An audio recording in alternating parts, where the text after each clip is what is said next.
welcome to today's episode of the Property Pod. My name's Libby and today I'm joined by Charlotte from our auctions team. Thanks so much for coming on. You're welcome. And today we're going to discuss buying and selling property at auction. So Charlotte, what are the benefits to buying a property at auction? So buying properties at auctions, you can get cheaper properties. There's a fixed timescale when it comes to auctions as well. Normally these are between 20 and 28 days. So that gives you more certainty in the transaction because you know when it's going to complete. Once that hammer falls on the day of the day of the auction, the deal is done, and you will therefore not get any delays in chains or people pulling out or anything like that. So once that hammer falls, that's it. You're then contractually bound to purchase that property. Mm-hmm. And what are the benefits to selling a property at auction? So again, certainty of the sale, as once the hammer falls, that's it. The contract is in place and that will set the final completion date. Normally that is within 20 to 28 days. It can be agreed otherwise. This can be a shorter time or a longer time, depending on the needs of both you as the seller and a potential buyer. You can find the right buyers for unusual or difficult properties to market. And the bidding process may push up the price of the property, especially if you some buyers get into a bidding war, they'll just like to be the highest bidder, so they'll just keep going and going, so the price will go up. Mm-hmm.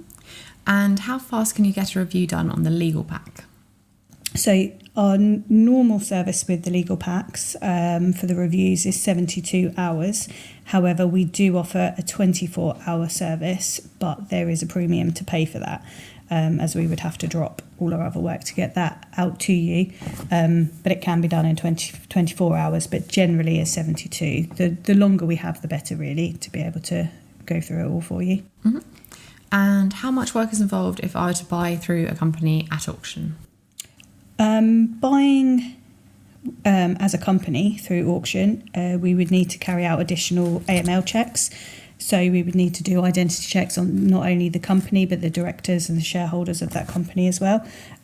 We would also need to carry out the source of funds checks on the company, where the funds are coming from, and how they have been accumulated as well. Mm-hmm. And how long does it take to buy a property at auction? This depends on the type of auction. Like I said, if it's a normal auction, generally it's 20 working days or 28 days to completion. This can be rearranged between the seller and the buyer at the time. We have had instances where it has been 14 days to completion. If it was a modern auction process, they work a little bit differently. There's a 56-day deadline for completion, but you would need to exchange contracts within 28 days. Okay. And how do I prepare my property for being sold at auction? So you would need to instruct a specific auction house agent to deal with the sale of the property. Make sure that the property is as clean as it possibly can be. Declutter any space. Make sure that it's ready for pictures to be taken to put in marketing material for the property and for any potential buyers that may come round to view the property as well. So just make sure it's as sparkling as it can be. And what is a bridging loan and what's the difference between that and a mortgage and how do you get one? So bridging loans are generally short-term loans for properties. They're generally around a 12-month term. So you would need to make sure that you have the funds in place to repay that loan at the 12-month period. This can vary depending on the bridging loan, but they generally have a higher interest rate as well. 9 times out of 10, the payments for the bridging loan are rolled up, so you don't pay the monthly payments, but this is added on to your loan as well. So at the end of the term, you'll not only be paying what you borrowed, but also the interest on that as well. So you'd need to make sure that you have in place how you are going to pay that loan off within that 12-month period.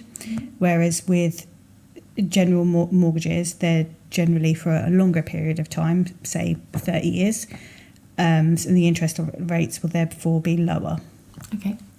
And do you have any tips for people that are looking to buy a property at auction for the first time? Yes, get a review done of the legal pack.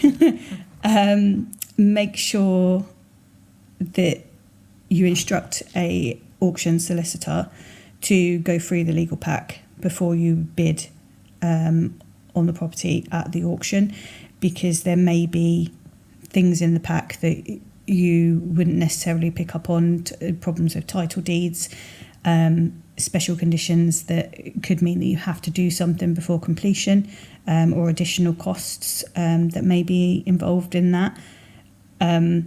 Make sure you get your finances in order, so that you have those in place ready to purchase the property, because once that hammer goes down, that's it, you're contractually bound to buy that property. Set a budget of what you would pay for the property and stick to it. Try not to get into a bidding war with somebody, because you'll end up spending or buying a property for way over the asking price. Do your research of the local area and the local property market to give you a rough idea of what the houses are worth in that area, especially if you're buying in a different area to where you live, for instance. And are there any extra costs involved in buying or selling property at auction? So if you are selling a property at auction, generally auction houses would like you to have the searches included in the auction pack. So that would be an initial outlay. You can get this reimbursed by the buyer. So we could put a condition in the special conditions that the buyer is to reimburse you for those fees. If it was a leasehold property and you had to have a leaseholder's pack or a management information pack, again, that would be an initial outlay, but you can get that reimbursed by any potential buyers. If you're a buyer of an auction property, there could be premiums included in the special conditions of sale. For instance, paying legal fees, paying search fees and agents fees, etc. They can be sometimes hidden within the special conditions. For instance, it will be written in words rather than in numbers. So make sure that you really read the special conditions, as sometimes they can be quite hard to spot. Okay, well that's great. Thank you so much for coming on today. That's great to have you. You're welcome. And for all you guys at home, if you did enjoy this episode, please don't forget to like, share and subscribe, and we'll see you next time.